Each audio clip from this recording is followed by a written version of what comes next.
Time is 7 o'clock. I'll call to order the City of Torrington Planning and Zoning Commission meeting for June 25th, 2025.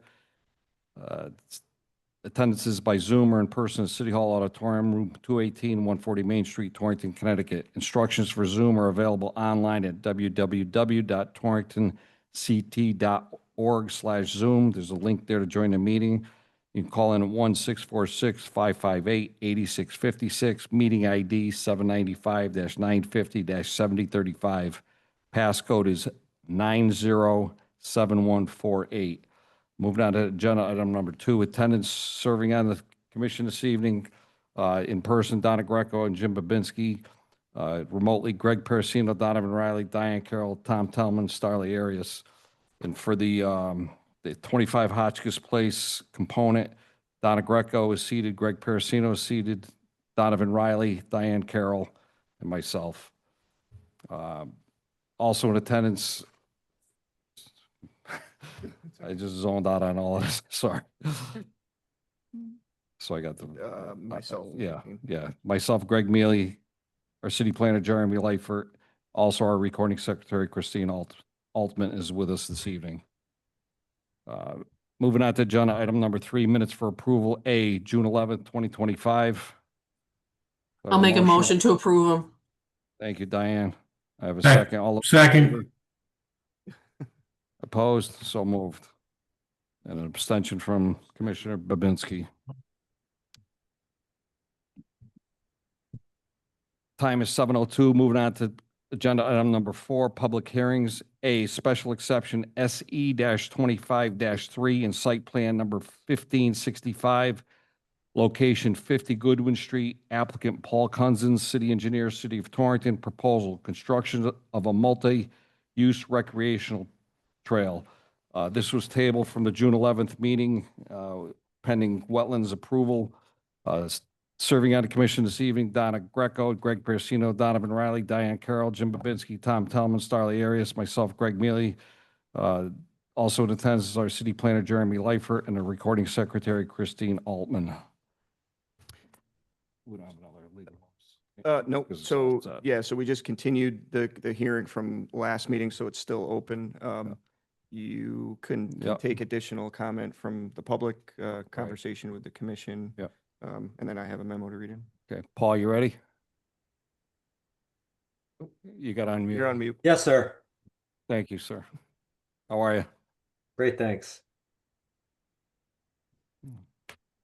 So I think we covered the Paul's presentation last meeting. I didn't know if basically if you had any other questions or any All right, other. so we do have the wetlands approval now. We in do. place. Yep. Yeah. And it's in the record, and I have it as updated in my in my memo. Paul, do you have anything else to add or highlight? I do not at this time. Thank you. Okay. Any commissioners have any questions before I go back to the public? Well set. I'll go to public. Would anyone like to speak in favor of this application? Please come forward and state your name and address for the record. That includes anyone on Zoom. Being none, would anyone like to speak in opposition of this application? Please come forward and state your name and address for the record. That includes anyone on Zoom. Being none, Paul, you're all set? Nothing else? I have to read the memo though. Just Yeah. before you. Yeah, just double check. Yeah, it was closed. Yeah. Disappeared. Oh, did we lose Paul? I think No, I I'm lost still here. Okay. somewhere there. Yeah, go ahead, Jer. Okay. Paul Cousins, city engineer for the city of Torrington, has filed special exception application SE 25-3 and site plan application number 1565 for 3 separate properties: 50 Goodwin Street, the former Naugatuck Valley Railroad corridor, tax assessor map 120, block 004, lot 021, 681 Main Street, tax assessors map 119, block 006, lot 008, and 264 Red Mountain Avenue, tax assessors map 120, block 003, lot 006. The application proposes development of a multi-use trail between McDermott Ave and Newfield Road along the old railroad property that is owned by the city and is also routed through 2 other referenced properties for short distances. It is proposed to pass through an easement on the southern edge of a shopping plaza at 681 Main Street to connect between McDermott Ave, and the old railroad bed at 50 Goodwin Street for a distance of just under 400 feet. It is then proposed to traverse the old railroad bed to the north to the intersection with Newfield Road. It will run a short distance out of the rail bed into other city-owned property at 261 Red Mountain Avenue to the west of the rail bed to avoid the need to reconstruct or replace old wetlands crossings in the rail bed. This section of trail is to be included in the overall Sue Grossman Greenway trail route from the Torrington-Winstead line into downtown Torrington. Properties are owned by OSJ of Torrington LLC, 681 Main Street, in the city of Torrington, 50 Goodwin Street, and 261 Red Mountain Avenue. A set of plans has been submitted with the application titled Roadway and Trail Plans, Rehabilitation of McDermott Ave and Red Mountain Multi-Use Trail, Torrington, Connecticut, by SLR, Cheshire, Connecticut, dated June 2025, pages 25 through 30. A project summary has also been submitted by Paul Cousins, city engineer. The subject properties are located in multiple zones. The 681 Main Street property is located in the LB Local Business Zone. The railbed property at 50 Goodwin Street is divided between the LB Local Business Zone and the R6 Residential Zone. The 261 Red Mountain Avenue property is entirely in the R10 Residential Zone. The proposed use is defined in the Torrington zoning regulations in section 3.1, subsection 18.00, as buildings and uses of the city of Torrington. Proposed uses in this category are subject to site plan review only in the LB Local Business District, but require a special exception approval in the R6 and R10 zoning districts. As a result, the entire project is subject to a special exception approval, which requires a public hearing. The review of this application is guided by the site plan requirements of section 8.4 and the general special exception review standards in section 8.2. Staff has met with the city engineer and design engineers for the application prior to this meeting to discuss the proposed design and change of use. Other items of note: one, in the parking table for the proposed use, there are no parking minimums required. The regulations for the city uses state refer to comparable use.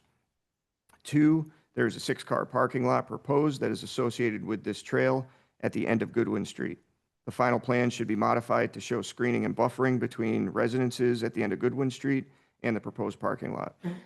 Three, the city engineer should discuss with the commission how parking locations have been integrated into trail planning and where other parking access is located near this section of trail. Four, there are no required property boundary setbacks for the trail use. Five, the city engineer should address screening and buffering in trail areas adjacent to residential parcels along the proposed trail route. Other staff comments: Assistant City Planner Nate Nardi Cyrus, Assistant City Planner, submitted the following comments to the city planner dated June 5th, 2025. Wetlands: there are regulated activities described in this project that require wetlands review for this proposal. The Inland Wetlands Commission has accepted an application and may decide during their next 6/16 meeting. Landscaping: a landscaping plan should be included in this application. The plan should propose landscaping that meets the requirements of section 5.11 of the zoning regulations in areas including the Ocean State Job Lot Plaza frontage with McDermott Street, the buffer between the Goodwin Street parking area and the adjacent residential properties, and the end of the trail and adjacent residential properties. Lighting: new lighting must comply with section 5.17 of the zoning regulations, which requires full cutoff lighting with no light trespass onto neighboring properties. Signage: any new signage shall comply with section 5.15 of the zoning regulations. Conservation: this application was not referred to the Conservation Commission for review. Floodplain: the project is not within a regulated floodplain. Specimen significant trees: all proposed activities involve the installation of a walkway or parking, which exempts it from significant tree removal. During a walkthrough on 6/4/25, I did not observe any significant trees along the trail route, those greater than 30-inch in DBH. The following revised comments were submitted by the Assistant Planner on June 19th, 2025. Wetlands: the Inland Wetlands Commission approved permit number WP-25-9 during their 6/16/25 special meeting. This constitutes a favorable report from the commission. Landscaping: The newly updated landscaping plan is consistent with Section 5.11 of the zoning regulations. Architectural Review Committee, this application was not referred to the ARC for review and comment. This application was positively reviewed without comment from the Economic Development Director, the Torrington Area Health District, the Torrington Police Traffic Division, and the Water Pollution Control Authority. No comments were submitted by the Fire Marshal, the Torrington Water Company, and Connecticut DOT. This application was not referred to the city engineer or building department. In making a decision on the special exception, the commission should evaluate the information submitted by the applicant, other information submitted for the application record, and comments and questions received at the public hearing to make a decision on approval or denial of the application. The commission should refer to Section 8.2, special exception for review standards, as well as any other regulation sections mentioned within Section 8.2. In my opinion, the following standards from these sections are relevant to the commission's review of this project based on information submitted for the application, as well as testimony and comments received at the public hearing.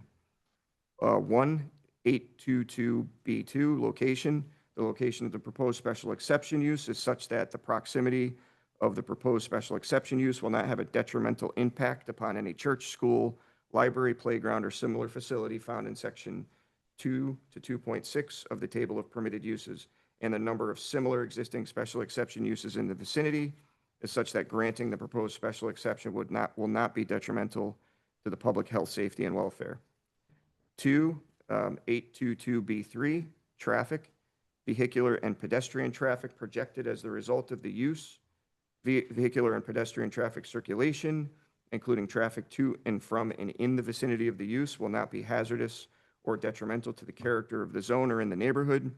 In making its determination with respect to this criterion, the commission shall consider the proposed location, size, and layout of the special exception use, its nature and intensity of the operations involved, and its relation to the local streets providing access to the site, and the adequacy of proposed traffic flow controls and emergency access. The commission shall give due consideration to any recommendation by the city engineer regarding the adequacy of any public road proposed to be used for access. 822B5, the location and height of buildings, the location, nature, and height of walls and fences, the nature and extent of proposed signs, exterior lighting, landscaping, and open space on the site shall be such that the features shall be compatible and in harmony with the adjacent properties in the neighborhood, will not hinder or discourage the appropriate development and use of adjacent land and buildings, or significantly impair the value thereof. 822B8, provisions for signs, if any, and proposed exterior lighting with reference to glare, traffic, safety, compatibility, and harmony with adjacent properties in the neighborhood. 822C, the commission shall also consider the following factors in evaluating the special exception application. A, the proposal's impact on the land, structures, and features having special historical, cultural, or architectural features. B, the proposal's long-term impact on the development of the surrounding neighborhood. C, the proposal's impact on the natural environment and topography. D, the proximity of schools, churches, public buildings, parks, and other places of public gatherings to the proposal. And E, the impact the proposal's site development, including parking lots, stormwater management, exterior lighting, landscaping, views, open space, and signs would have on the surrounding properties. The commission may deny a special exception application based on any of the above factors. Conclusion, the commission may close the public hearing at this meeting or continue the public hearing to the next meeting if additional information or testimony is needed. If the commission chooses to close the public hearing at this meeting, the commission may begin deliberations on the application and conduct a thorough review of the meeting record, testimony, and application exhibits. Using the standards for special exception review, Section 8.2, the commission may make a motion to approve or deny the application at this meeting. The commission may also table deliberations to the next meeting if necessary, but must render a decision within 65 days of closing of the hearing. No additional information may be submitted for the record once the public hearing is closed. The commission should discuss the following questions in their deliberations. Is the location of the proposed multi-use trail either less likely or more likely to have a detrimental effect on the neighborhood and city when weighing the public health, safety, and welfare of the citizens of Torrington, the comparably allowed uses in the neighborhood, and the surrounding properties? The following comments and concerns were voiced at the public hearing on June 11th, 2025. 1, winter snow storage and parking. 2, parking signage to allow parking for trail users only. 3, the homeless population currently using the property and the need for trash cleanup. 4, future repair of the old railroad pedestrian bridge. In the public hearing, professional testimony was offered only by the city engineer. The commission should give due weight to the professional engineering testimony in the absence of other professional testimony. Remaining testimony can be given any weight that the commission sees fit that is directly related to the special exception standards. Should the commission decide that the application does meet the general and specific standards for granting of a special exception and site plan requirements, I would recommend the following conditions of approval. 1, the Planning and Zoning Commission has weighed public testimony and information submitted by the city engineer and other city staff and finds that the proposed use, location, and site design is compatible with the neighborhood and surrounding uses, is less likely based on the evidence in the application record to have a detrimental effect upon churches, schools, libraries, playgrounds, or similar facilities found in section 2 to 2.6 of the table of permitted uses, and is reasonably protective of the health, safety, and welfare of the citizens of the city of Torrington.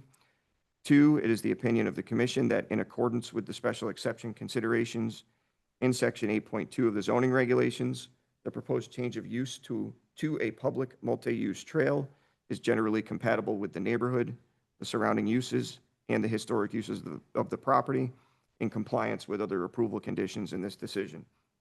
3, as part of the special exception, the commission has determined that the applicant has demonstrated reasonable area for parking spaces, taking into account that there is no minimum parking requirement for the proposed use.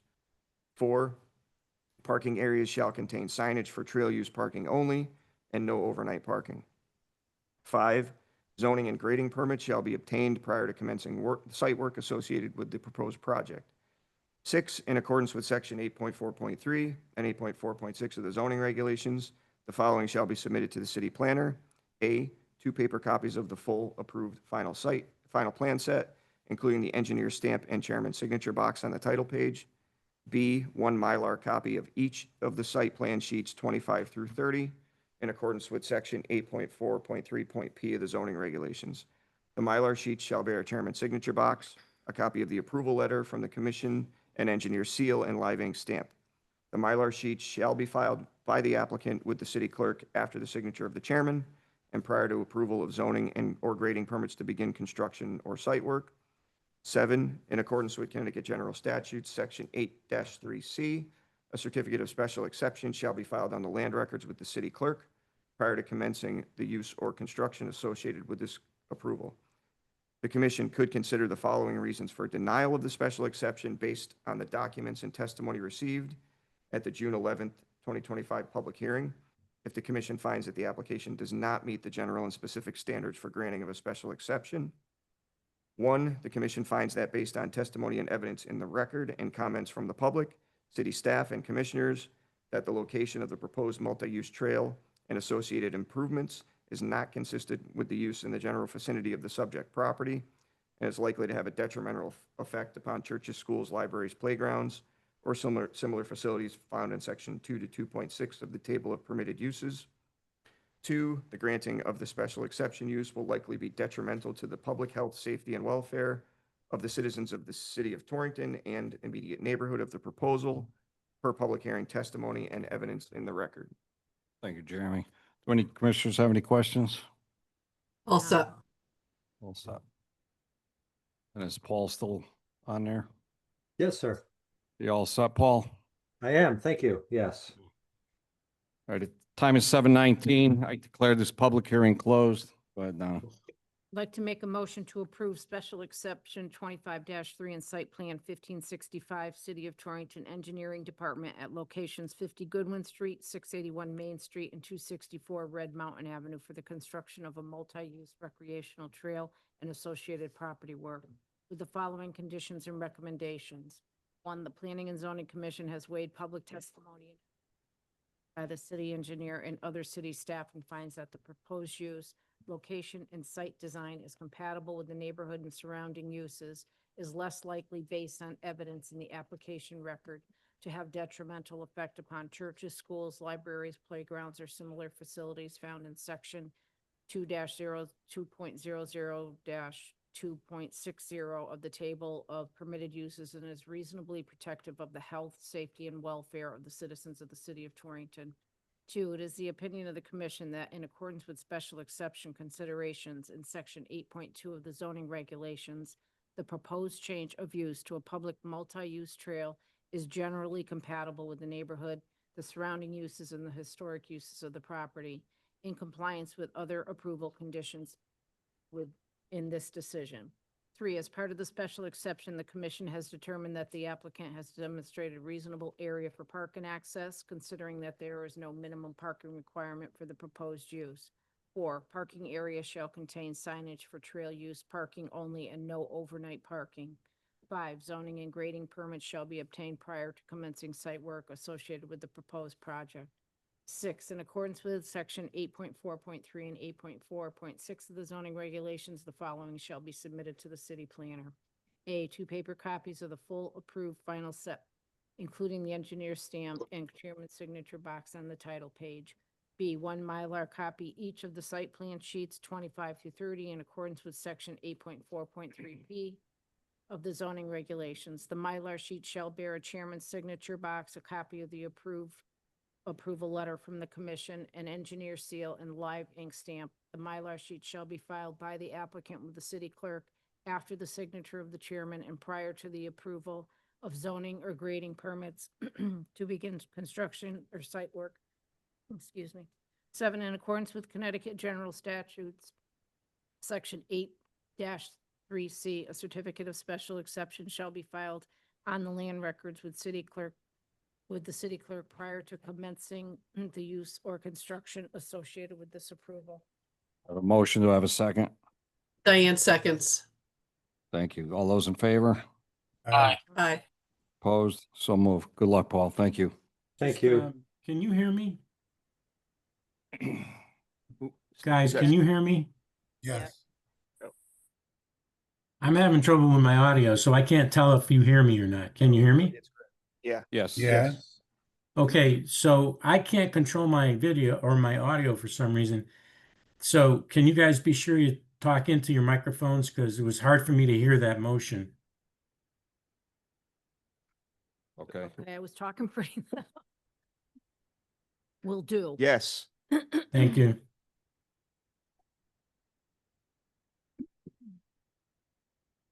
Okay, it's time is 7:23. Moving on to agenda item number 5, old business. A, special exception number SC-25-2, location 25 Hotchkiss Place, applicant Martin Connor, AICP, on behalf of McCall Foundation, proposal group care facility for up to 12 residents.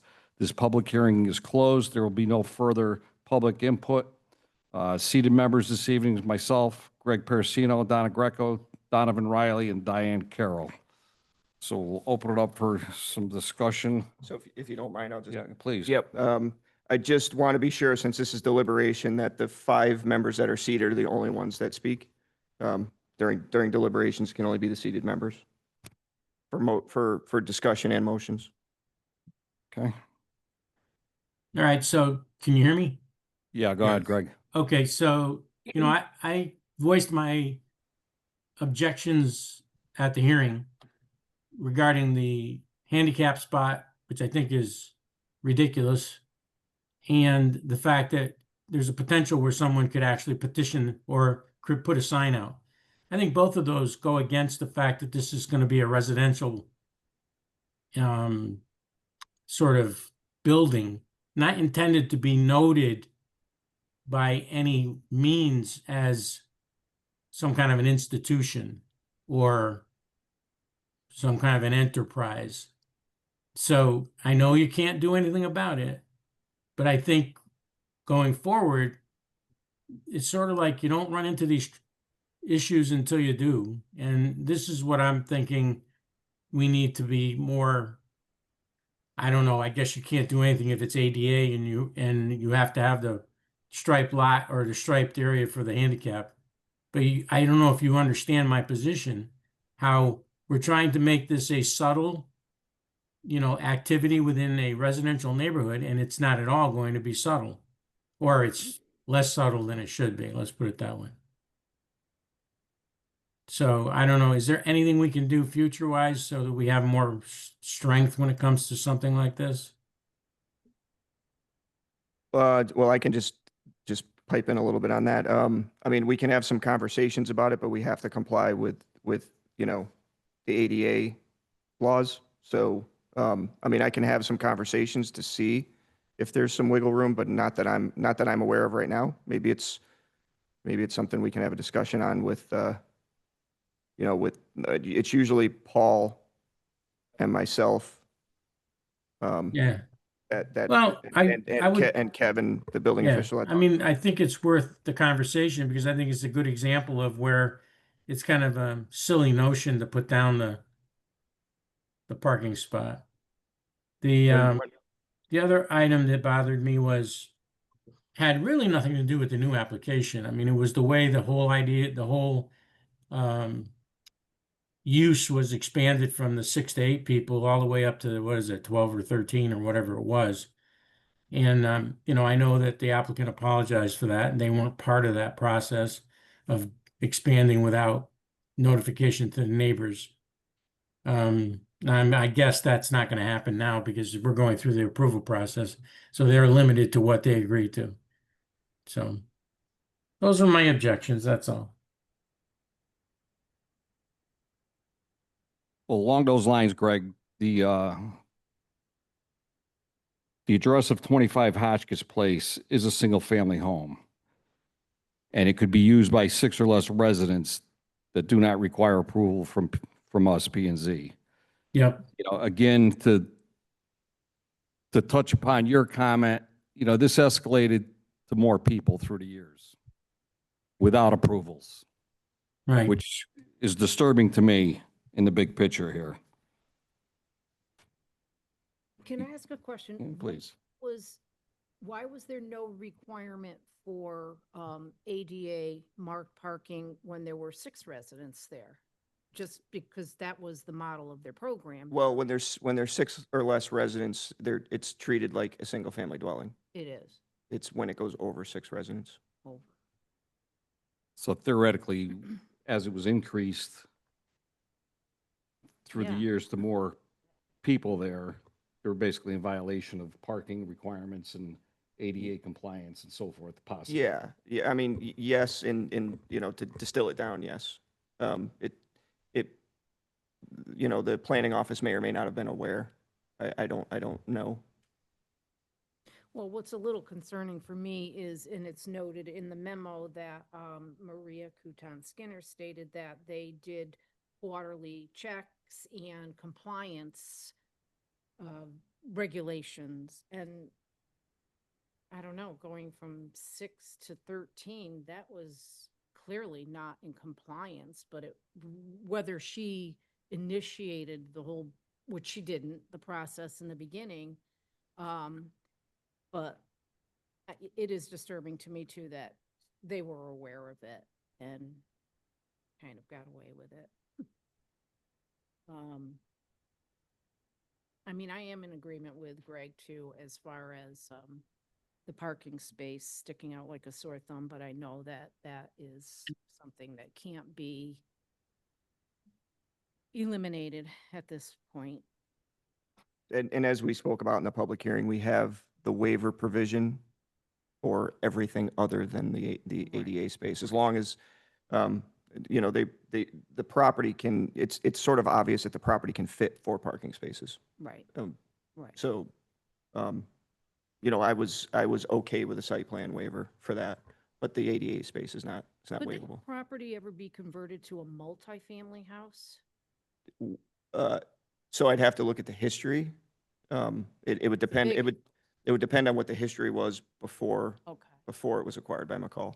I don't know if it was a 2 or a 3, but they're allowed to continue I any think use. it was a single family. It was Yeah. Dr. Finn that lived. Oh, yeah. So there, it was you know, for the most part, if it's an office with a residence, we'll allow conversion to a 2-family because it's more conforming.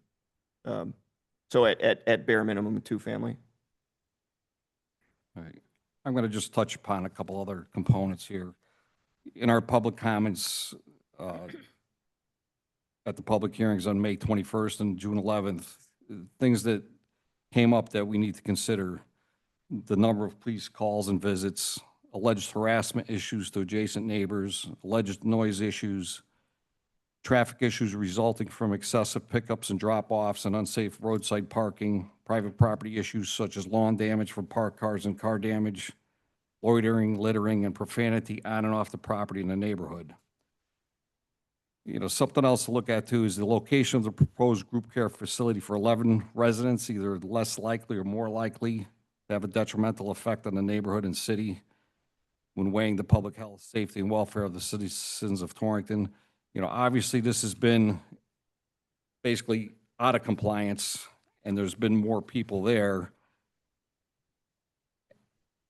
And we don't know how many staff was in at that point.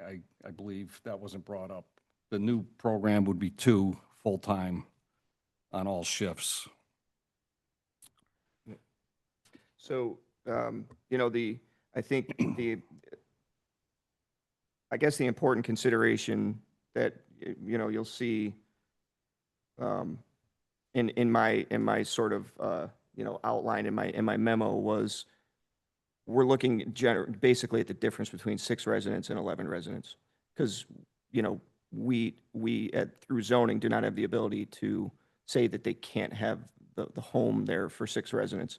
So when we're weighing this, is when we're looking at this holistically, is there an impact or a negative impact between 6 and 11 residents? Why is it alleged incidences? Was it not substantiated by the police reports? I mean, because there were definitely calls. Yes. Were they alleged? Were those problems substantiated? So over 5 years, I mean, as I outlined in here, over 5 years, there was 4 calls that were There was legitimate incidences. 30 was the total. Yeah.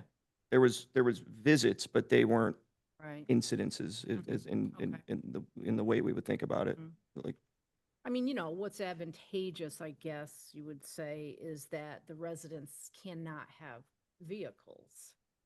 So as far as increasing from 6 to 11, that to me is not that's one part that won't be detrimental, but yes, visitors, so on and so forth, could be a little more congested. Yep. Um, and again, you know, we should concentrate on what that difference between 6 and 11 people is. 11 residents. Right. Right. Well, I mean, they've had 13, Yeah. I mean, you know, And there's been issues with the 13. Would we have half the issues with just 6? well, I mean, 4 calls in 5 years is, I mean, don't get me wrong. There were police visits, but they were unrelated to safe. I guess you would call them safety incidents. you know, and the concerns from the neighbors too, definitely I've taken into consideration. Also, hopefully Maria is even more aware of that now and can police that a little bit better if. Well, it goes regardless of forward. what number of people are there. Pardon? Regardless of what number of people are there.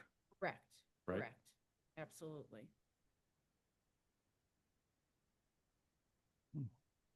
Diane, Donovan, Greg? I'm, Just Diana. I Greg. I tend to agree with Donna. I'm more, you know, my consideration would be with the neighbors and to somehow be sure that McCall's is now, if not, they weren't before, are aware of some issues that the neighbors have brought up and they will be more diligent to make sure those don't happen. So I'm more concerned about the neighbors to be sure that there's no issue. And the no parking sign, is it on the McCall's side or is it on the opposite side on that street? Does anybody know? It flips back and forth actually when you drive around the street. Okay. Mhm. I just think that, you know, whomever is on staff should be very, very aware of what's happening outside as well. And to just be sure everything is documented. Should there be any incidents? Well, it was said that they're easily reachable. I mean, I don't know that anyone Right. who's, so it seems to me they're trying to be a good neighbor to the neighborhood, but it is Sorry, Greg, please, the public hearing's closed. Please don't post to the chat. oh, I'm not posting to a chat. No, you're not. You're not. No.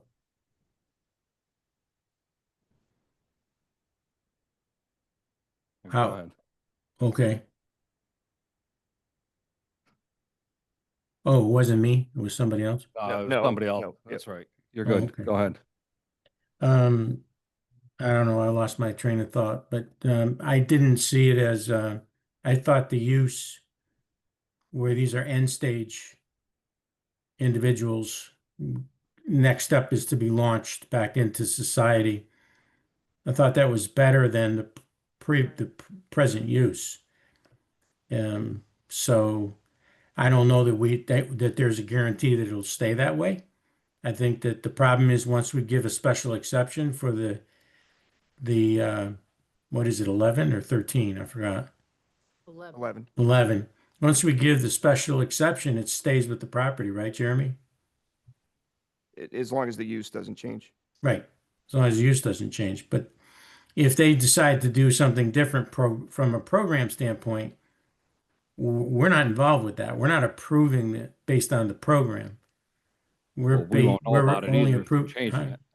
What? We probably will not be aware of that internal program change if it's not changing quantity of clients and so forth. Correct. Yep. So I'm just saying, what they proposed as sort of a persuasive piece of information regarding how these are end stage individuals. I don't think that really matters because I think they can change that anytime they want to.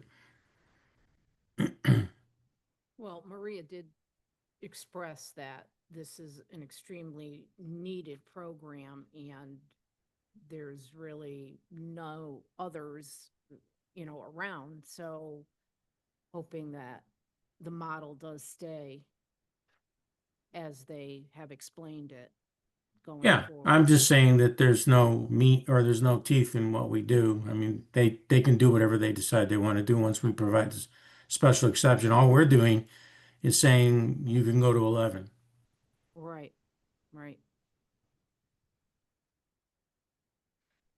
And they meet the definition of that they're asking for underneath the group care facility definition. Correct. Mm-hmm. I mean, it's clear, special exception conditions that we have to consider are pretty clear. So, that's the only criteria we can use if you're going to deny, you have to pick one of those and decide that that's a deniable reason. All right.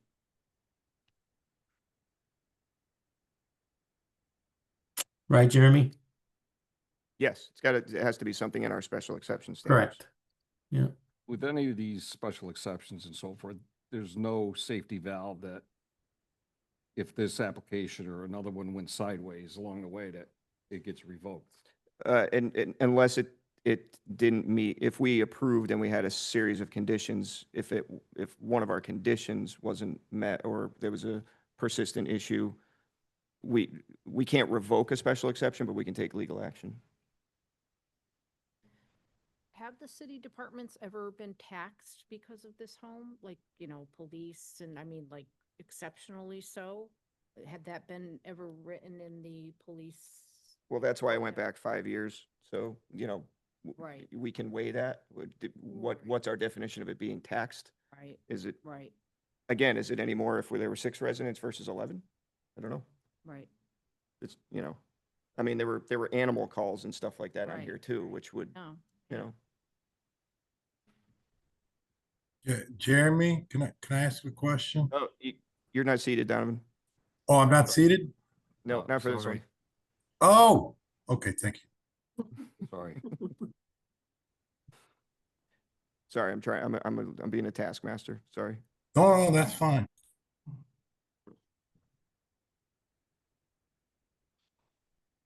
So is there anything that says that in the event that there's XYZ activity that takes place, harassment or arrests and so forth, that this thing becomes null and void?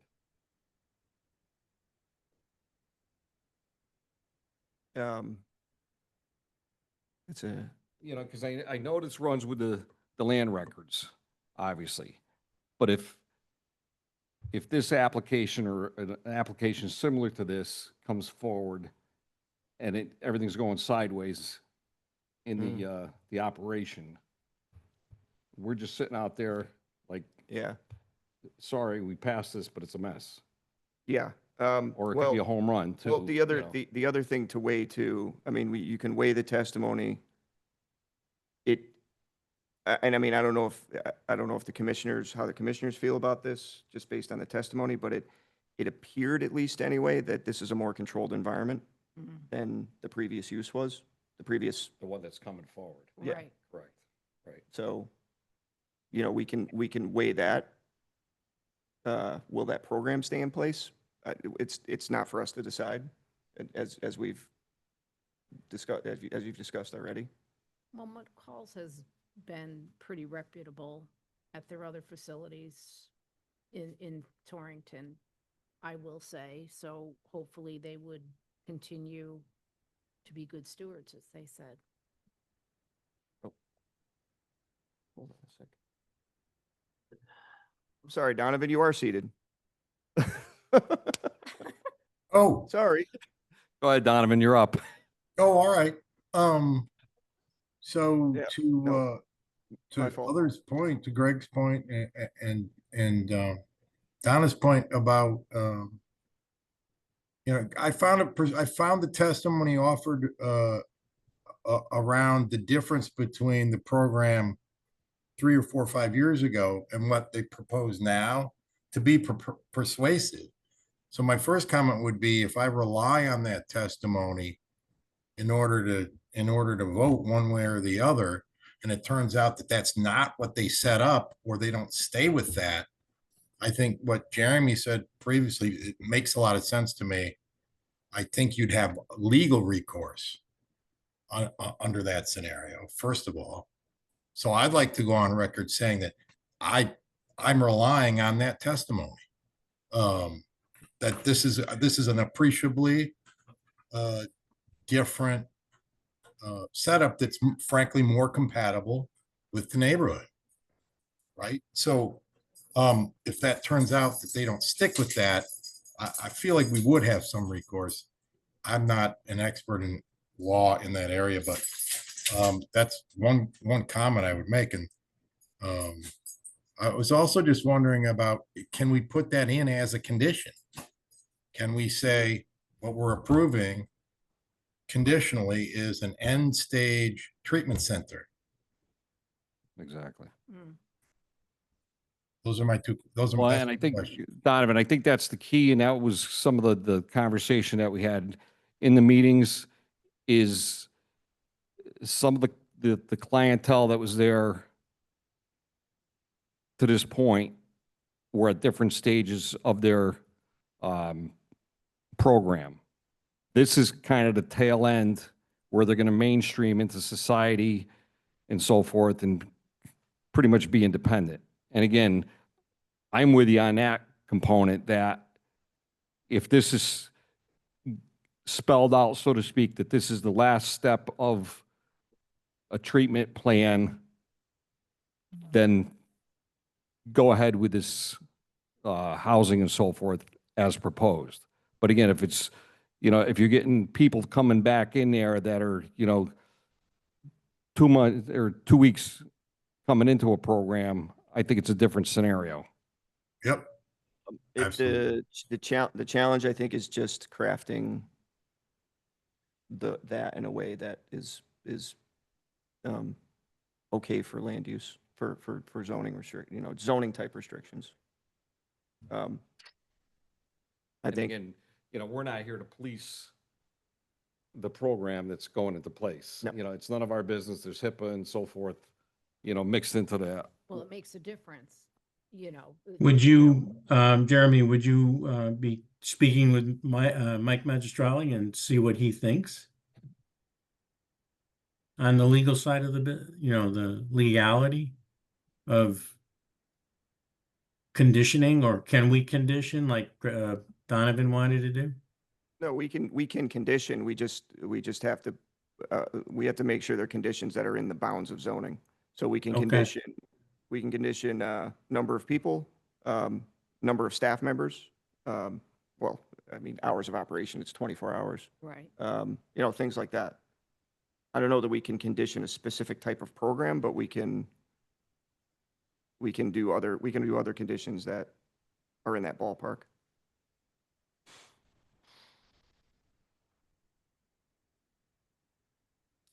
Well, I was just pointing out that, I don't know, it's difficult because if they're going to go back to the other model where they have people who are being treated in a different form or fashion, you know, maybe what you say there is, well, you can't have 11.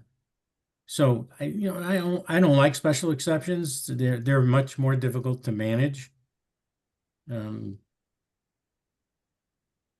I feel like we're a little bit hand-tied here with what we can ask to protect the neighbors, to be sensitive to what the neighbors were talking about. But Well, again, I mean, I think the program that they're proposing, if it changes, it does change can't everything. hear you. Really? Try the other, Hey, Mike, yeah, try the other microphone. Try the other one. Yeah. can you hear me now? Nope, I don't think it's on. Yeah. It's Yep. on. And I'm not a soft talker. But again, you know, it does change. I don't know what the word I need. If the program was to change Mhm. back to what it was, it introduces more issues. Yeah. As opposed to a more controlled program that they're proposing. Well, I think some of the issues that have been spelled out from the neighbors and so forth, I would anticipate with a different program being instituted in there, hopefully those would all go away. But again, you know, to your point, there's no guarantees there, Right, and we can't monitor that. right. But I think if I could just chime in with that, I do think Please. now after the last meeting that Maria is, has heard the neighbors' concerns.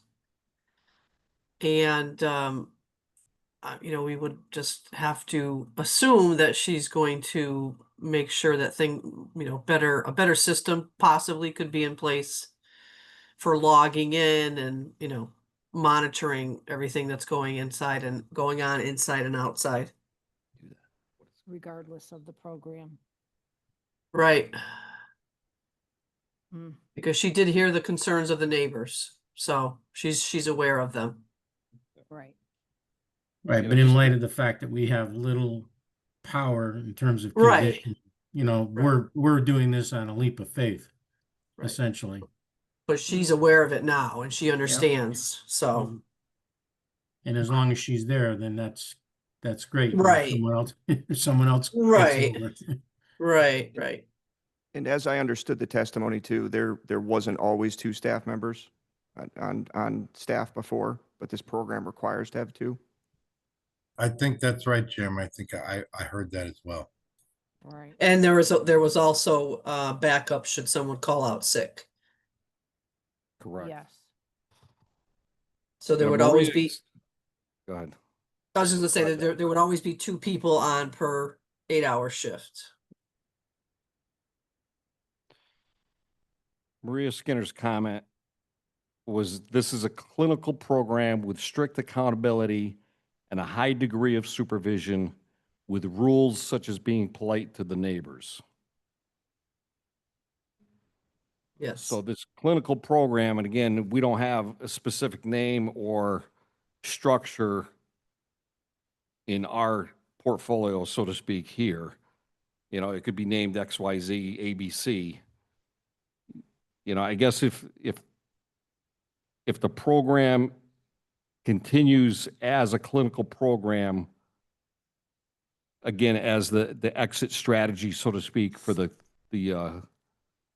residents, that's got some strength to it. Right. I Yes. agree. Yeah. Yeah. You know, my concern is this doesn't go backwards to a lesser Controlled. controlled environment. You know, Right. in light of the neighborhood testimony and so forth, again, the traffic scenarios, I myself even drove that neighborhood a week or so ago, and it's tight. You know, my concern is an ambulance that needs to run through there with parked cars and so forth. It's a challenge. Yeah, yeah, and you know, that was, it's in the record that I had that conversation with Sergeant Baldus too, and he recognizes it's a tight road, but it's allowed. I mean, you're allowed to park on the road. He said the bigger concern was things like garbage trucks trying to maneuver around in there. Right. But vehicles can park. I mean, you know, it's not a no parking street. So, In a potential approval, if it's spelled out that this is a clinical program, guaranteed 2 staff members yeah, on every shift. I mean, I think a reasonable condition is as described Yes. in public testimony. Right. Or a program as described in public testimony. We're not making the restriction. It's in the testimony. Right. Right. That's well said.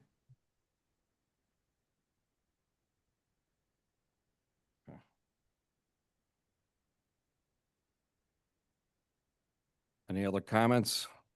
Well, the only thing I would suggest, though, I'll go back to what I said before, Jeremy, is maybe run it by Mike.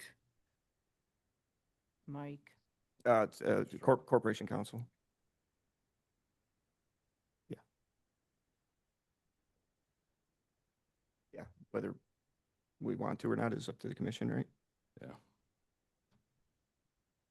Should we run it by corporate counsel, corporation counsel?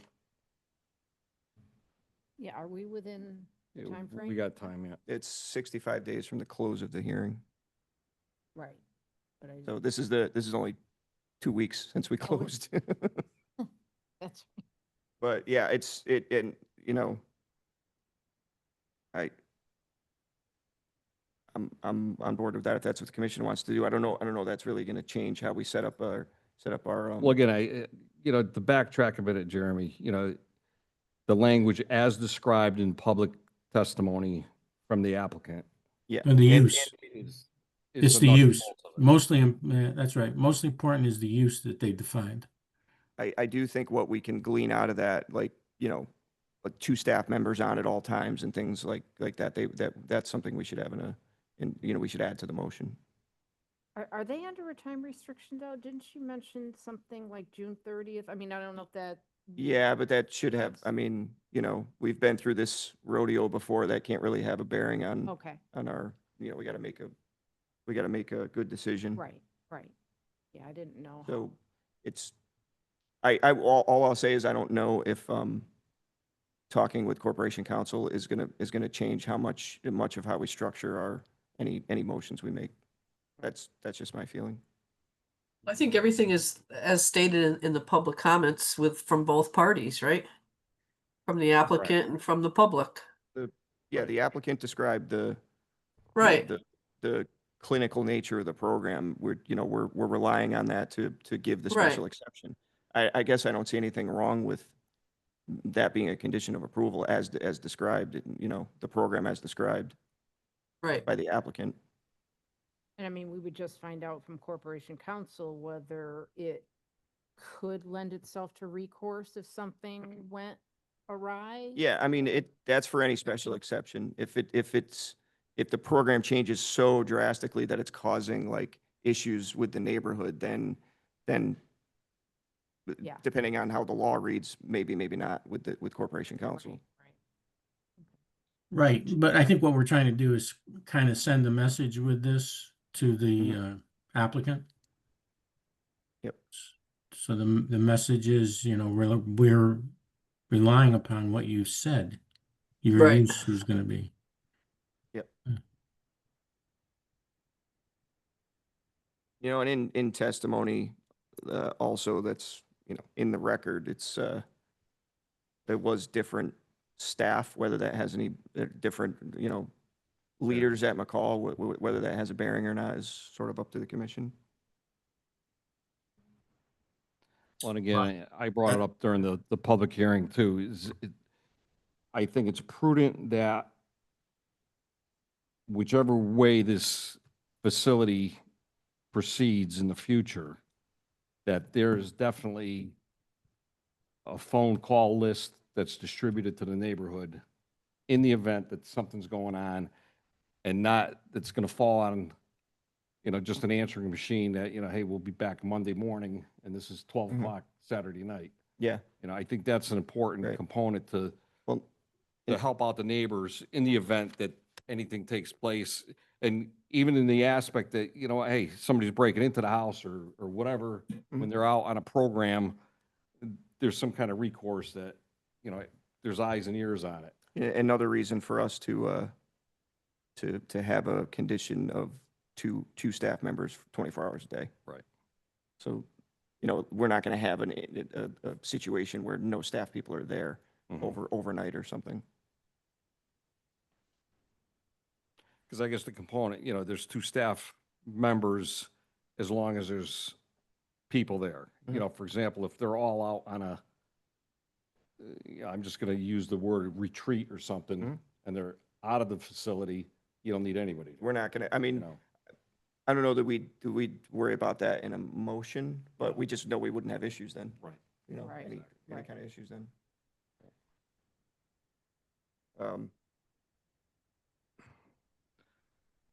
I guess I'm okay with it, highlighting as described in the public testimony and mandatory that there's Yeah, I'm more. Yes. two, Under the, it could be something like under the clinical program as described by correct, Maria in public testimony. right, Right.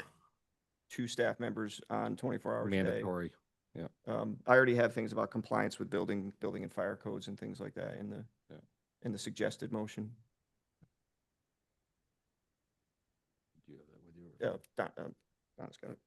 All right, do you want to add? Did you write it? Here, you can add. Just speak at that. Make it legible. There's a little bit of space in there. Guys, I'm going to have to drop off in a few minutes, but I wanted to make sure I was here for this particular conversation. Thank you, Greg. Are we making a motion? Yeah. Can you hang around for Is- 4 more minutes? Sure. All right, so mandatory two personnel. 24 hours a day.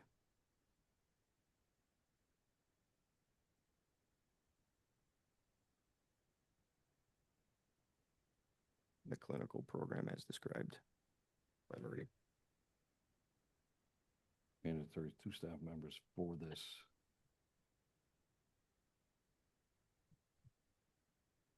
Clinical.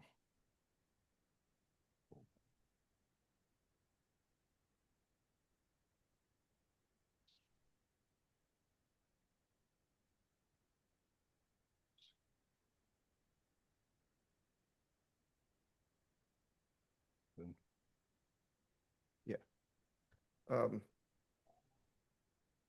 Yeah, I was just, I'm bouncing around in my head about potential signage for the public to have an emergency number, something Well- at the property or something, but I don't. I'm saying it doesn't necessarily have to be at the property. Just to give it to the neighbors. Yeah. Yeah. The neighbors, I'm going to add that in. Okay. Neighbors Should be distributed to all abutting neighbors. shall have Available.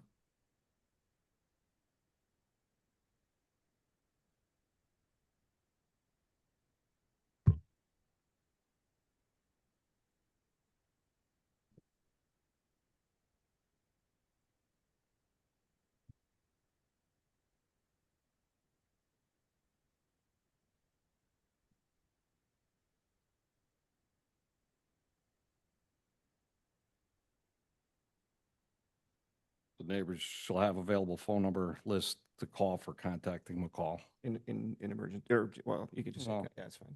Doesn't have to be All right, emergency. we're good? With concerns. Any other commissioners have any comments before we carry on here? All set. All set? All right, go ahead, Donna. Okay, I'd like to make a motion to approve special exception SE 25-2 by applicant Martin Connor AICP on behalf of McCall Foundation at location 25 Hotchkiss Place for a group care facility for up to 12 residents with the following conditions. One, the Planning and Zoning Commission has weighed public testimony and information submitted by the applicant and city staff and finds that A, the proposed use, which increases residents from the previously approved 6 residents to 11 residents, and taking into account the location and site design, is compatible with the neighborhood and surrounding uses. B, is less likely based on evidence in the application record to have a detrimental effect upon churches, schools, libraries, playgrounds, or similar facilities found in section 2.00-2.60 of the table of permitted uses. And C, is reasonably protective of the health, safety, and welfare of the citizens of the city of Torrington. 2, the commission also recognizes that the facility will be reducing from the current non-compliant occupancy of 13 residents, which has not been previously approved by this commission, down to a proposed level of 11 residents. 3, the applicant shall ensure compliance with fire and building codes for the proposed use and obtain all approvals prior to approval of a certificate of occupancy.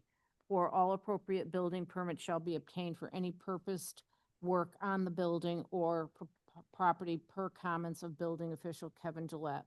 5, as part of the special exception, the commission has determined that the applicant has demonstrated space for the required 4 off-street parking spaces on the property. The commission grants a waiver of immediate installation and marking of the spaces in accordance with section 5.13.4.c of the regulations. 6, the applicant shall work with staff to install a compliant van accessible handicap parking space with compliant surface markings and signage. 7, per section 5.13.4.c.2 of the regulations, the owner shall file a signed statement obligating the owner to install and properly mark the remaining off-street parking spaces within 6 months of a request by the city should on-site parking issues arise. 8, the request for waiver of submission of a site plan is approved as no exterior site work is proposed with the exception of a van accessible handicap parking space. 9, in accordance with Connecticut General Statute Section 8-3C, a certificate of special exception shall be filed on the land records with the city clerk prior to commencing the use or construction associated with this approval.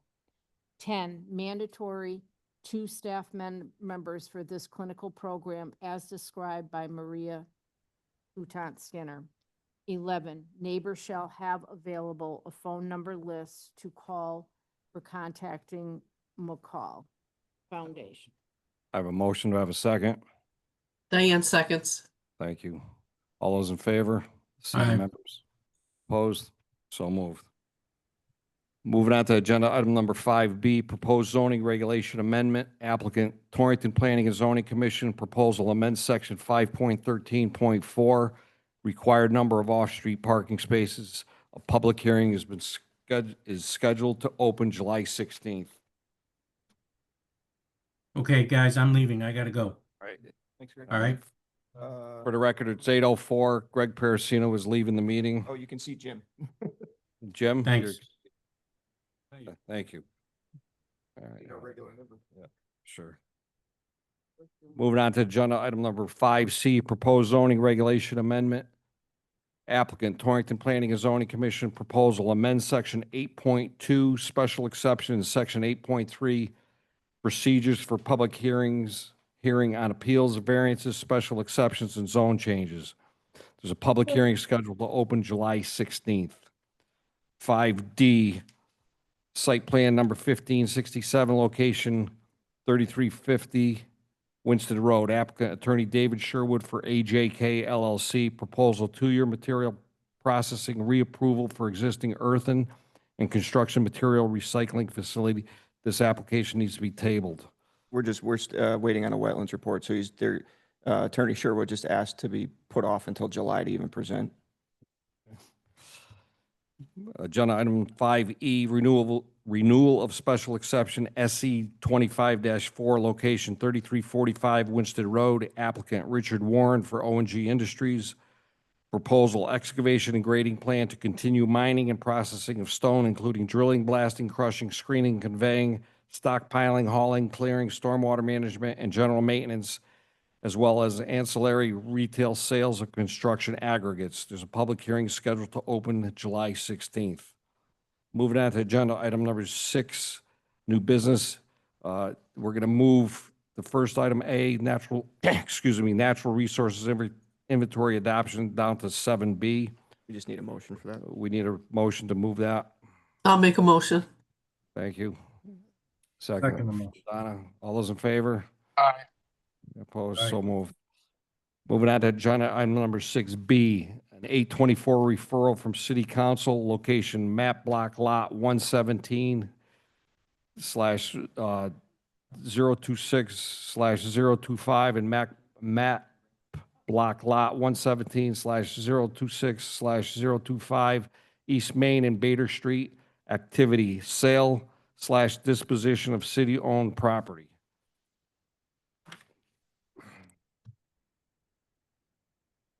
Great. So, great.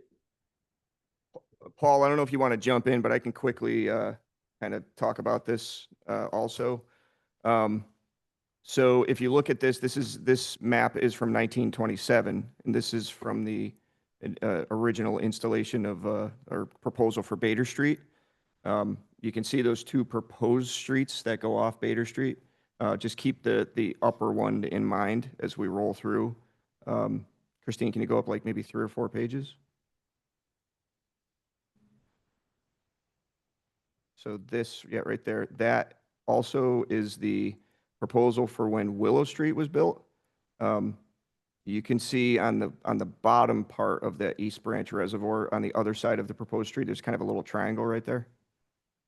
That was kind of leftover land from when Willow Street was built. And then I think if you go up 2 more sheets, there's the 2 parcels. That business owner at 117-026-009 along Willow Street the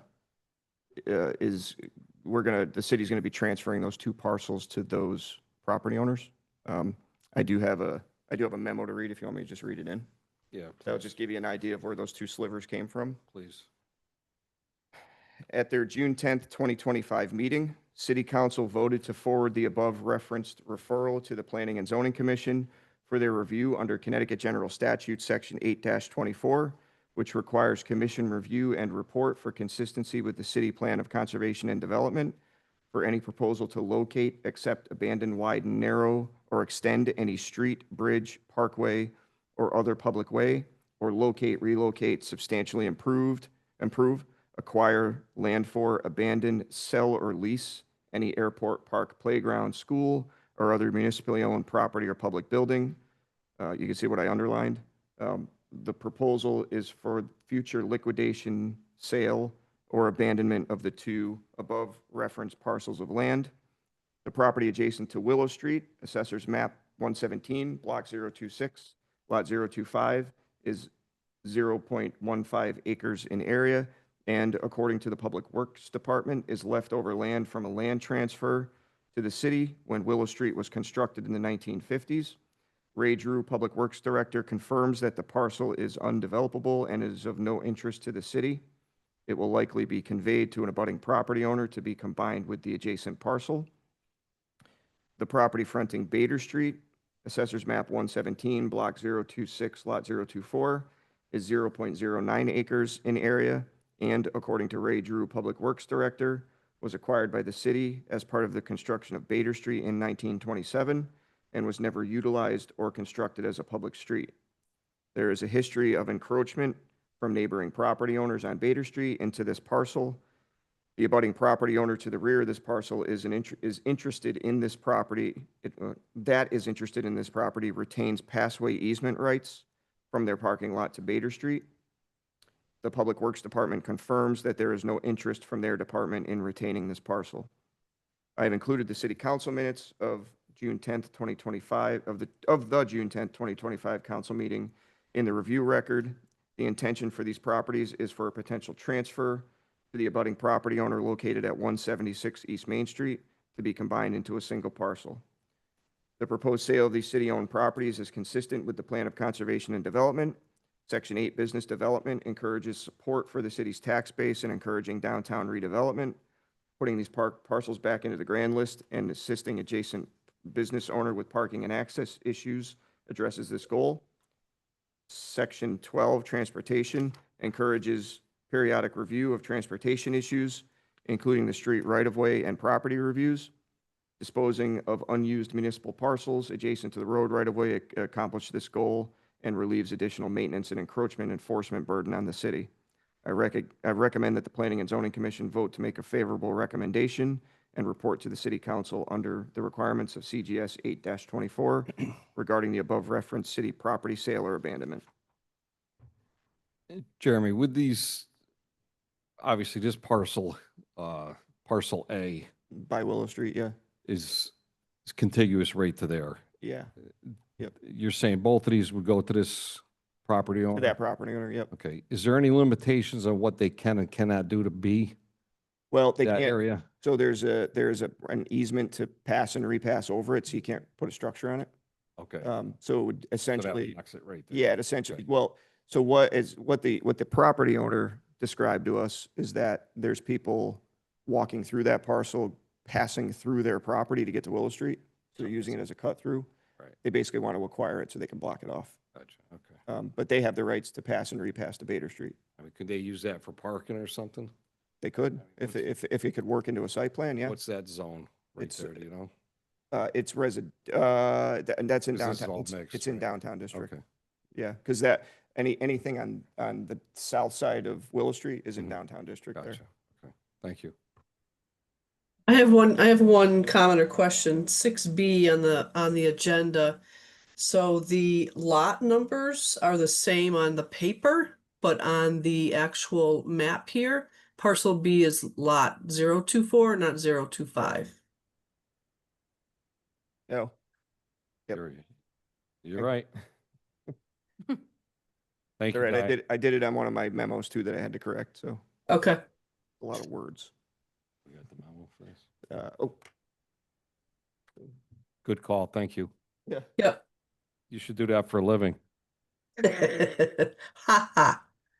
Did I give that to you, Don? Um, Oh, no. Did not. I'm out of order, that's why.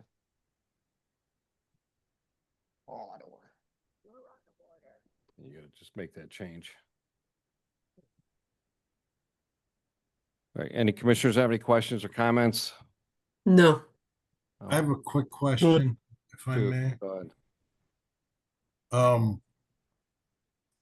Is it the same entities is acquiring both parcels? Correct. Yeah, it's the owner of the property in between the two. Okay,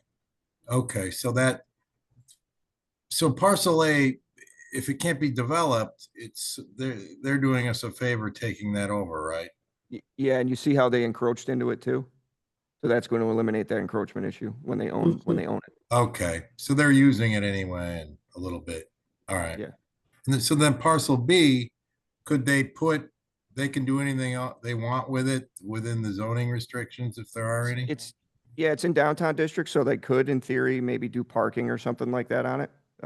They haven't really spoken about any proposals, but they did want to block it off to keep people from trespassing through to get to Willow Street. Okay. Thank you. Anybody else? What's up? Paul, you got anything or you're good? I am good, thank you. I appreciate it. Thank you. Go ahead, Donna. I'd like to make a favorable recommendation and report to City Council.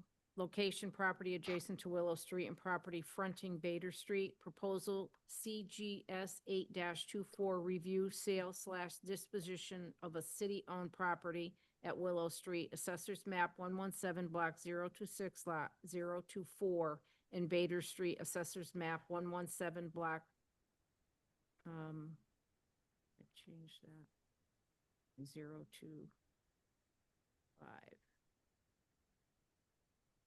It should be 2-4 and and 25, well, it is on this. 2-5, 2-4 and 2-5. 026, Lot 025. So that was correct. Okay, and that the Planning and Zoning Commission finds the above property sale to be in general consistency with Torrington's plan of conservation and development. I have a motion. Do I have a second? I'll second. Thanks, Ty. All those in favor? Aye. Aye. Opposed, so moved. Moving on to agenda item number 6C, 26 Lawton Street, Brent and Mary Hawkins, residential lighting issues, discussion. Come forward and state your name and address for the record. Please speak into the microphones so we can pick this up on the recording. Thank you. Thank you. My name is Mary Hawkins. I live at 26 Lawn Street here in Torrington, Connecticut. And I'm Brent Hawkins. I live at 26 Lawton Street in Torrington, Connecticut. The reason why we're here today is to bring back a notice of zoning violation that we filed against a resident for light trespass. We've tried different avenues to make this go away.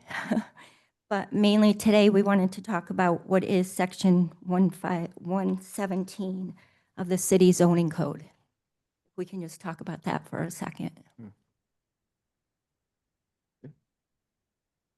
Sure. Yeah, go ahead. Can you tell me exactly what that states? Do you have that information? I do not. I don't have it in front of me. Okay, well, it says here that Section 517 of the city zoning code requires all lighting must be angled down the ground to prevent light trespass to an adjacent lot. Sorry, I got my wrong glasses. So no externally mounted light source shall be visible at the light line or ground level or above. So basically, no light trespass should go past the bottom of their property into our property. Does that sound like that would be?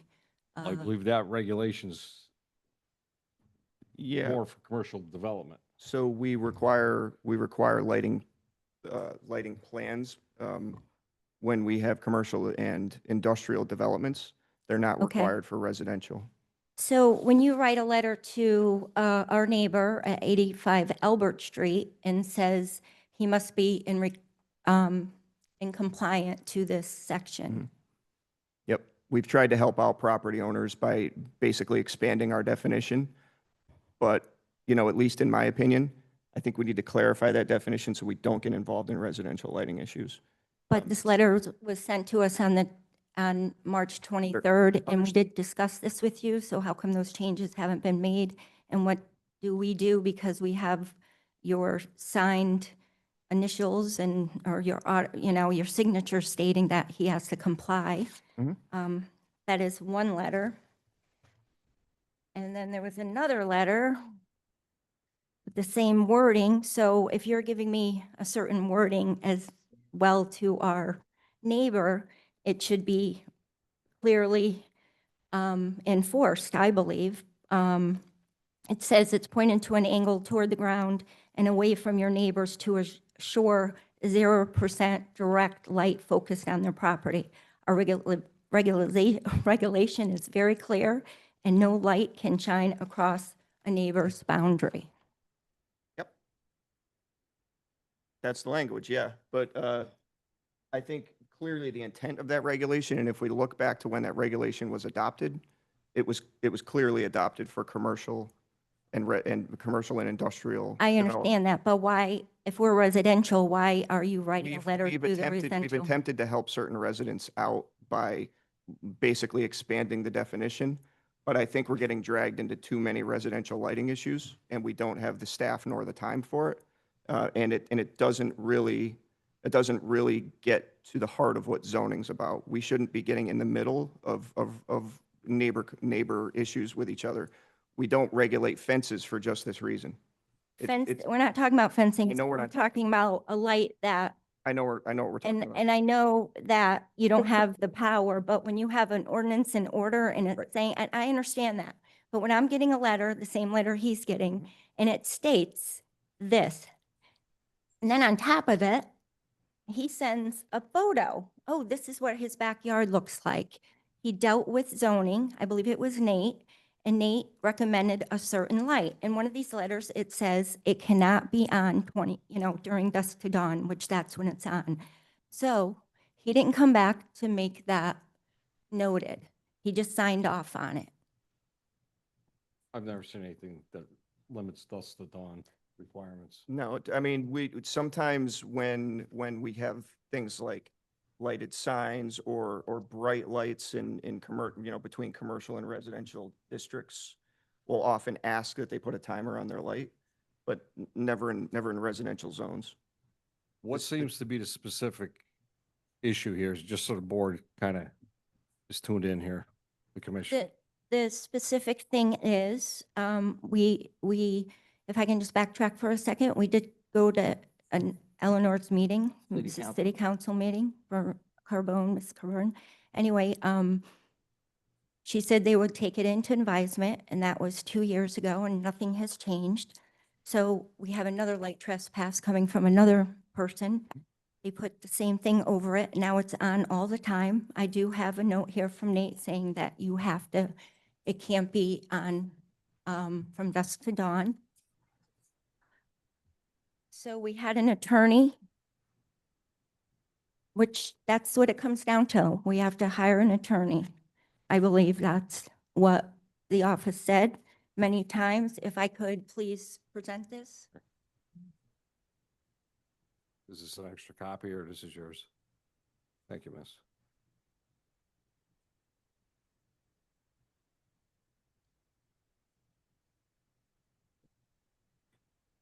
You want me to read this in or? I mean, that is, Yeah. that is precisely what you should do, is send a letter to your neighbor. We did. Yeah, we did.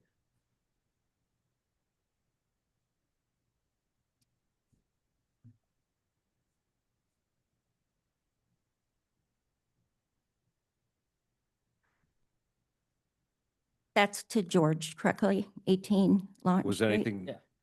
any response from this back or no? No, he didn't do anything.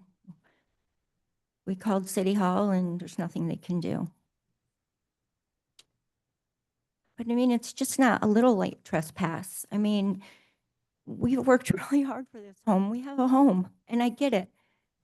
Right, and I'm not saying, I'm not saying this is not an issue. What I'm saying is there's certain things that zoning is supposed to do, that planning and zoning is supposed to do.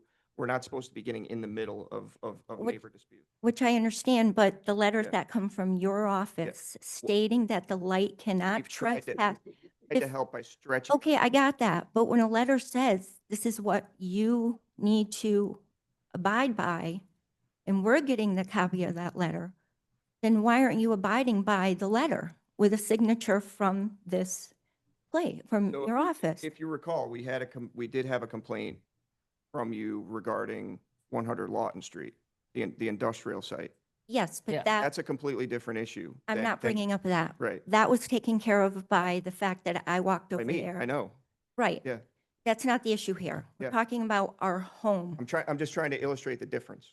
Like, know that we don't want to be involved in neighborhood lighting issues. You don't want to get in a residential debate. Right.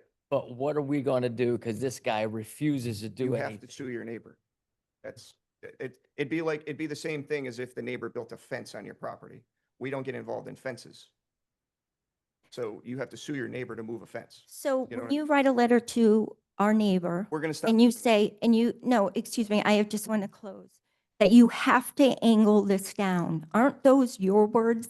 Are you? Not law either. I mean, we have a particular point that we can go to. I got that, but why are those words written on a piece of paper? Well, I'm just gonna make a short point here. We expanded our definition to try and help out a few residential property owners, and it got completely out of hand. So we're just gonna stop doing that, You're getting out of that business. getting out of that business. Then why wouldn't you get out of the business before you wrote a letter to our neighbor saying he It- cannot it's have just- light? It's just timing. We've talked about this. You're probably getting for out of the 6 months. business, but you have to, in order to get out of a business, don't you have Got Nate to? Hardy Cyrus here too from Yep. the city.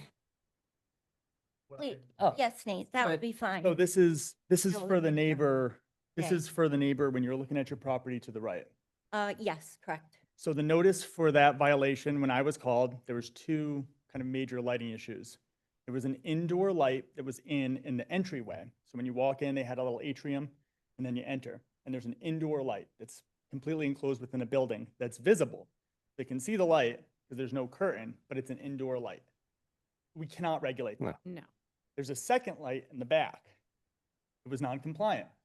I made them construct a box around it to enclose it. And I never heard anything back from you guys that that wasn't the structure that remains today.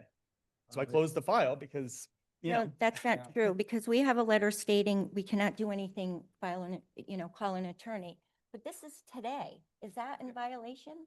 it was beyond what so what we do in the absence of a photometric plan to help out. Well, and neighbors. residential doesn't require a photometric plan. Exactly. Period. exactly. So in the absence of that, we go to the property line and we look for the bulb, the LED bulb. Mhm. And if we can't see the bulb, we consider that to be shielded. It's And so cut off. that's, right, so that it's cut off. That's what I did on this property. I even made him go and like, I was like, drop it, drop it, drop it, and he built a plywood box around the existing lighting. So, you know, after I observed that lighting, I observed the indoor lighting, and then there was some kind of residential carriage lighting, you know, like kind of general customary entry lighting. You know, I closed the file after that, and that was done. And so, you know, I will also just say for the record that I personally have had 3 lighting complaints from the Hawkins, which I respect because they, you know, they have light trespass and they want it taken care of. And I sent 3 letters and I had 3 enforcement outcomes from that. So, you know, I understand where you're coming from. We're kind of working. Is this your writing?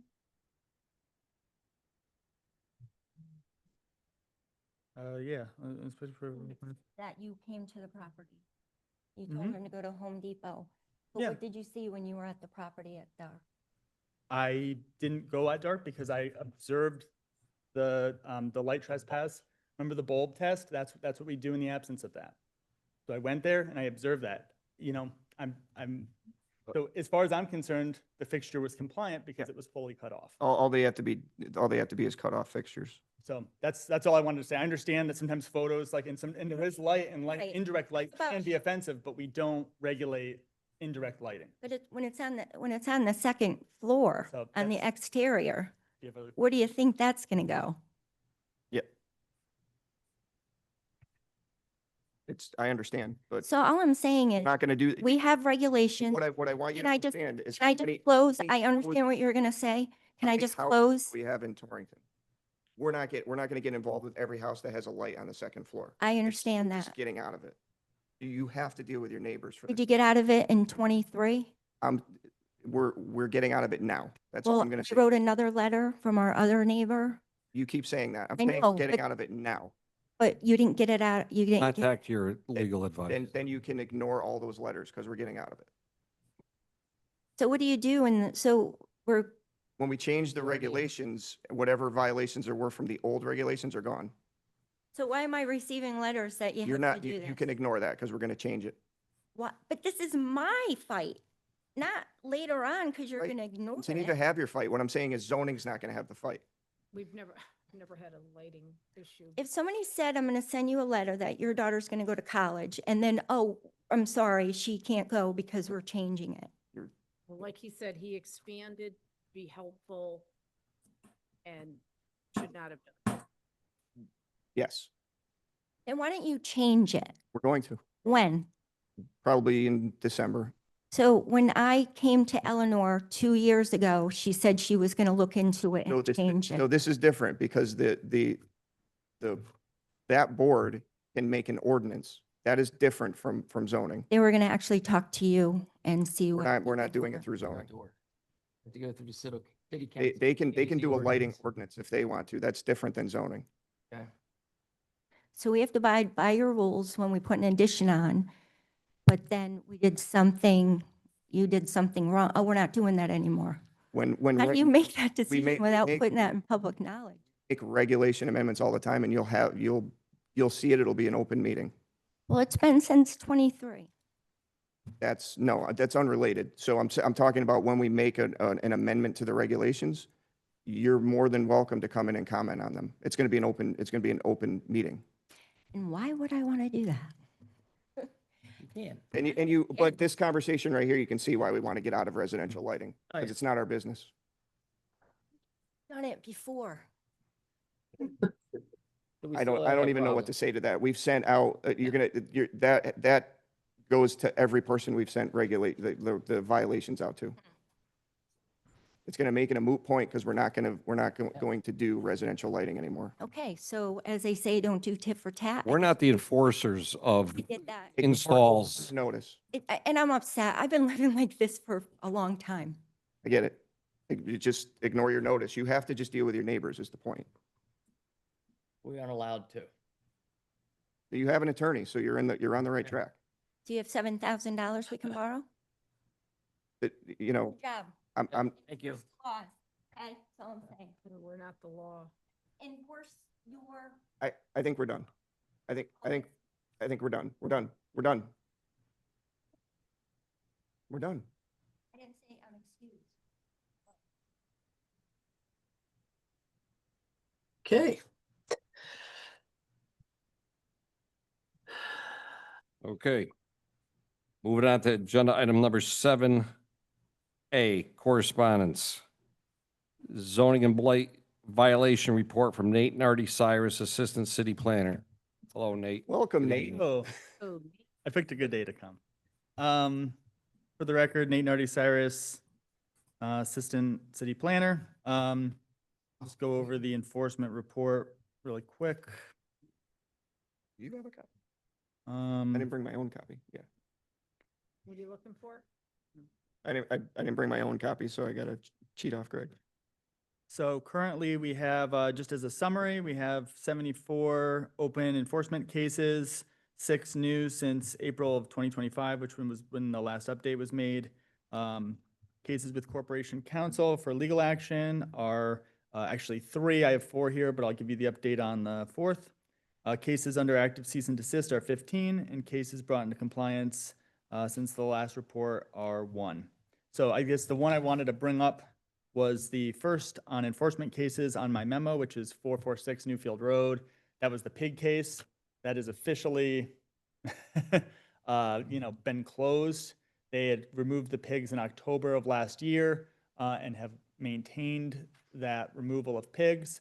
And they finally cleaned up junk. We got a report from Ashley Clement, Blight Enforcement Officer, that the junk has been dealt with on the property as well. And so finally done with this. However, we still do have $184,050 worth of citations on the land record for the property. So the last I spoke to the property owner, I gave them a citation waiver request form in case they wanted to try to request a partial waiver. But given the city's legal expenses and our own department expenses for this, it's unlikely to be much of a waiver. So we did get we did get some notoriety with this one. We got a mention at a statewide seminar when they updated us on, when they updated all the zoning officials on court cases. I think it was 2 years ago. Mhm.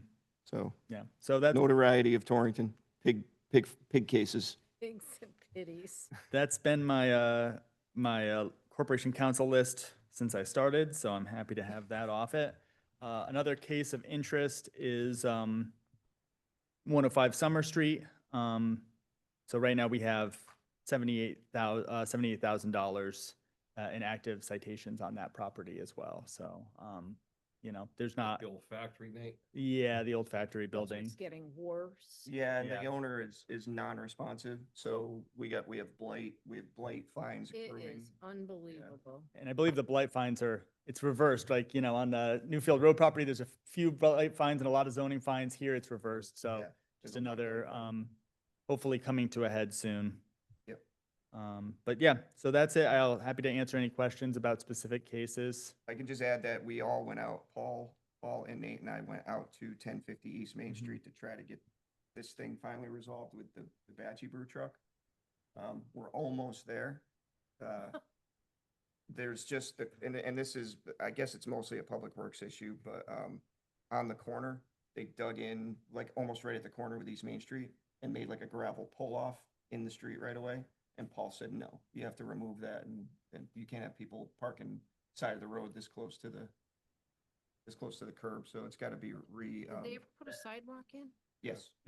Other than that, it is Nice. remarkably Not that bad. compliant. Yeah. They got the landscaping in. Problem. They had buffer issues. They moved the truck, so they've maintained their neighbor buffer. So, I you mean, know. when did we approve this? October 2022. Yep. So in a normal world, they wouldn't have been operating until they got all that stuff done. What's 223 McKinley Street? What's Oh. the lighting problem there? Your house. That's another residential lighting that is actually, did I update it? It went to citation already. So, vocal neighbor complaint, been going on for about 6 months. The neighbor did take the light down. The issue that we're running into with the lighting complaints is, I don't know if you're aware, but there's these cheap wall packs, residential wall packs that you can just install that are solar powered. So all you need to do is get something to screw into the side of vinyl and you can put these pretty powerful LED lights practically anywhere. Yeah. And so we're just getting a huge amount of complaints from people because, I think rightfully so in some cases, these lights are super bright and they can put them anywhere they want because they don't have to wire them in. So it's just like impossible to Yeah. keep up with all of these. One thing I will say is though, one thing we might want to talk to, well, either, I don't know, probably, city council about is. at least- Excuse me. At least having. Can I just, Diane, can I just sorry. speak for what Greg was saying? It's really hard to hear you guys if you're not That's- talking right into Sorry, the it's my mic. fault. I'm leaning Yeah. too far back. Thanks. I was getting too comfortable. So, what I was gonna say though is light spill onto residential streets from residential properties. That's a danger for traffic. I Right. mean, that's probably something that the PD should do though, and not zoning. But when we do have, safety related issues for things like traffic off the property, that is something the city should be involved in, but maybe not necessarily zoning. I knew of somebody that actually had an old street light attached to their garage, and they purchased the property as such, but it's subsided over Yeah. the years, but it was, are you kidding me? You want to talk about some, And we do have other, just not to stick with the lighting, but, right now we have 6, I went through the record, we have 6 active residential lighting issues that I'm dealing with now and 4 that just recently closed. And there is a few of them that they put up, like a residential house put up commercial lighting. Like they put up wall packs that are like clearly commercial. And in Torrington, we do have, we have a lot of kind of large volleyball parties. I don't know if you've heard about these, but Yeah. they're just very large parties. And they will, they'll be kind of commercial and otherwise lighting set up in trees with extension cords, just kind of all, and it becomes a big kind of neighbor sort of issue.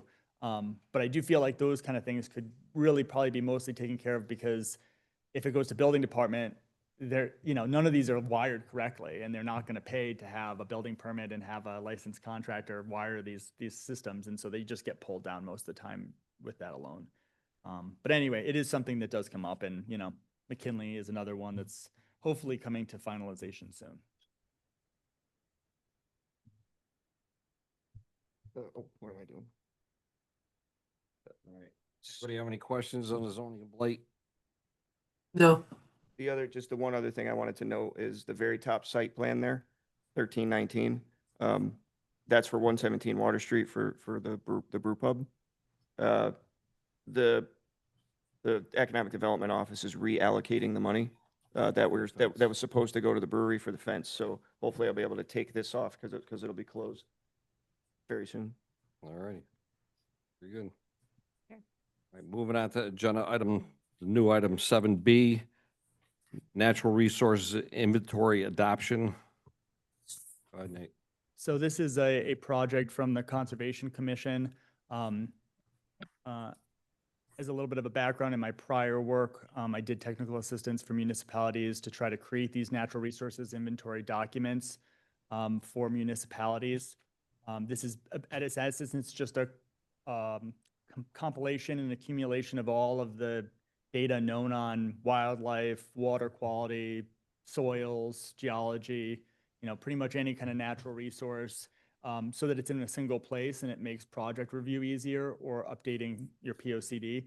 And so, I embarked on doing that with our Conservation Commission. We used a UConn intern and a Central Connecticut State University intern.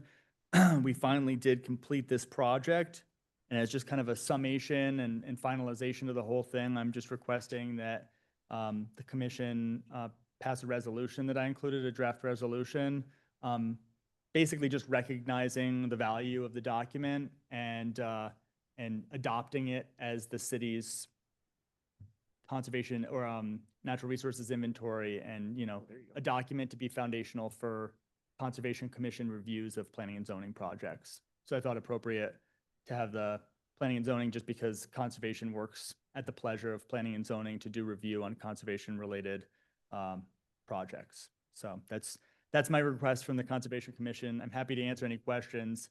It's a fully online web mapper. Christine's trying to bring it up so they can get a look at it. Okay. Yeah, it's on the main website.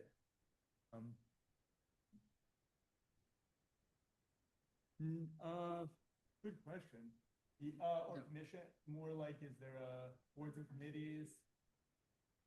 It's right there. There you go. There you go. Look at you. It's gonna have to be shared, right? Last time, where's the computer? Just go down to Zoom, yeah.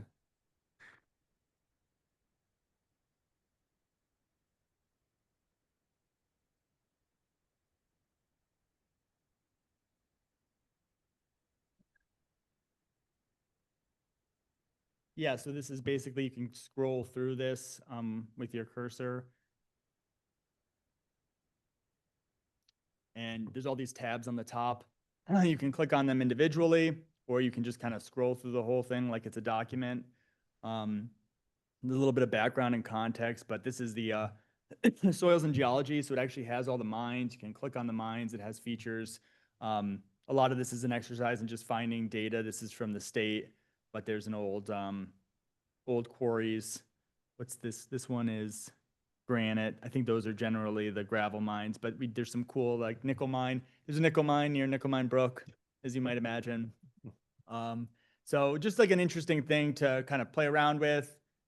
Zoom in and out. These maps are dynamic, so you can go in and out. You can click on features. It just makes it really easy to sort of illustrate concepts and overlay images, kind of like a GIS system, but more user-friendly. And we hope to be kind of regularly updating this document with new information. And we have a checklist that's developed to help streamline our review that I included in your packet, just so that we can, kind of distill things from the Conservation Commission down to what's the most unique and important, and communicate that to you all.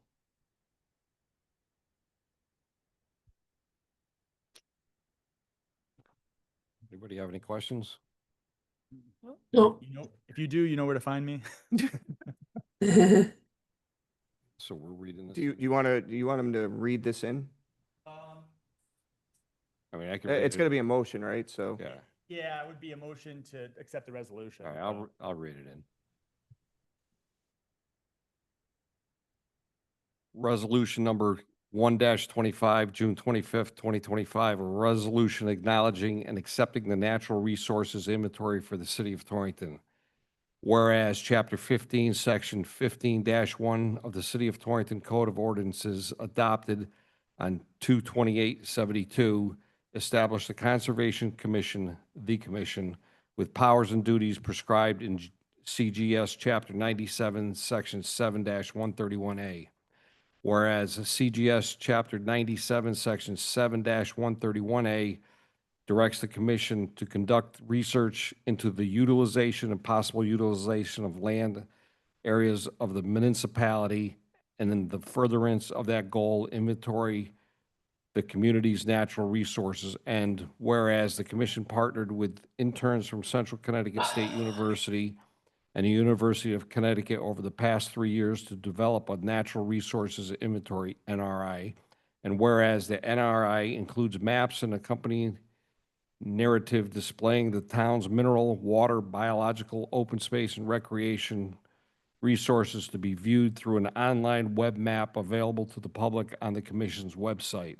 Whereas the purpose of the NRI is to provide information for comprehensive land use and conservation planning, and to streamline the commission's review process when planning and zoning applications are referred for comment. And be it therefore resolved that the Planning and Zoning Commission of the City of Torrington hereby acknowledges and adopts the City of Torrington Natural Resources Inventory as the primary resource to be used by the Conservation Commission in their project review. And be it further resolved that with the acknowledgement and adoption of the NRI, it is the intent of the Planning and Zoning Commission of the City of Torrington that the NRI be used as a reference tool in future revisions of the city's plan of conservation and development, and for future development of environmental regulation within the City of Torrington. So I need a motion. I'll make a motion. and I'll Ryan second. Aye. All those in favor? Aye. Aye. Aye. Opposed? So moved. Thank you. And the time is 8:47. Moving on to agenda item number 8, adjournment. I'll make a motion to adjourn. Thanks, Di. All those in favor? Aye. Opposed? So moved. Thank you. Good night. Good night. Right. Mhm. Good night, guys. Good night. Thank you. Thank you. Night.